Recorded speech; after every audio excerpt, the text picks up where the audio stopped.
দাঁড়া বাসা দাঁড়া, এই বাবাকে কিছু টাকা দিয়ে যা। তোমার টিয়া দিয়ে আমার কি লাভ হবো? তুই দেখিস বাসা, তুই একদিন ভবিষ্যতে তোর বাপ মায়ের মুখ উজ্জ্বল করবি। হ্যাঁ, উজ্জ্বল তো খুব হরমু। থানায় আমার নামে 50টা কেসই আছে। আরে বাসা, জীবনে এগুলো হয় থাকে, তুই একদিন দেখিস কষ্ট করে টাকা কামাই করে এই গ্রামের ভিতর সবচেয়ে বড় রাজপ্রাসাদ করতে পারবি। হ বাবা, আগে রাজপ্রাসাদে আসিল, যেন থেকে কষ্ট করে ইনকাম করা শুরু করছি, তারপর থেকে ভালো বাসায় থাকি। কে বাবা, তুমি এত কি কষ্টে কাম করছাও? অনলাইনে জুয়া খেলছি। হুমুন্দি কয় কি রে? আরে বাবা, তোর বাপ মা খুব ভালো থাকবো, খুশি থাকবো, তাও কিছু দে। হ্যাঁ, যেন থেকে বাপ মায়ের বিয়ে হয়েছে তারপর থেকে সংসারে ঝগড়া বিবাদ শুরু হয়েছে, আজ পর্যন্ত মেটে নাই।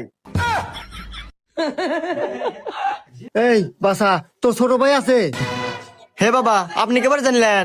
আরে বাসা, এই বাবারা সবকিছুই জানে।